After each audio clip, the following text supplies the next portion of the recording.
You get paid in someone else's debt. You put that into the bank. They lend that debt out to somebody else 9 times over. You get taxed on your paycheck.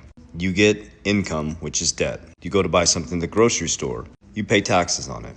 You decide to give somebody some money, and it's a larger amount. They get flagged, and somebody has to pay taxes on that. Put your money into 401k, and you retire, and you gotta pay taxes on it. So you get paid in someone else's debt. You trade time, labor for debt. You get taxed on that debt. When you retire, you gotta pay taxes on the retirement. And during that time, they've eroded the buying power of your income, which is debt, at about 2 to 3% inflation. After about 30 to 40 years of your retirement age or your retirement working life, they've pretty much cut the buying power of your dollar in half due to inflation. So inflation is silent taxation.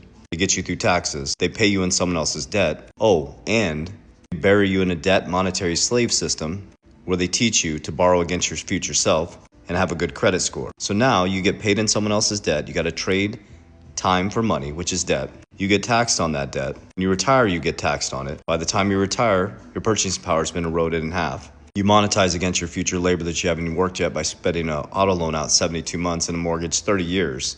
And the only way you can get ahead is to give up more time away from your family. You didn't fail, the system failed you.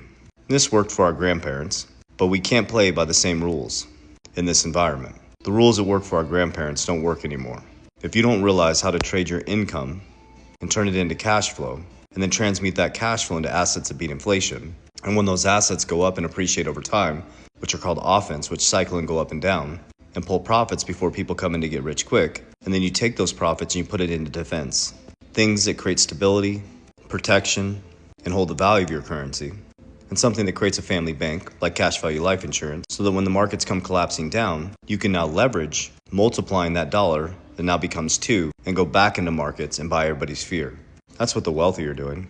They get the printed money at the top that's extremely cheap, and by the time it gets down to you, it's extremely expensive. They're out of the market as you're coming in, and they're entering the market as you're running from it. So what you should be studying is how to transmute every single dollar you get, which is someone else's debt, into something that creates cash flow and makes money while you sleep. And then when that money comes in from the money you make while you sleep, you transmute that money into assets that will grow over time and beat inflation. And when you get some profits, don't be greedy, take some off the table and build some defense and protection for your family. And you should always be de-risking, de-risking, de-risking. You see, the system was not designed for you. It was designed to trap you. And like I said, we can't play by the same rules that our grandparents did in this new economy. I hope these daily education help you wake up to the reality that you're facing and the things you can do about it. Love you guys. Good night.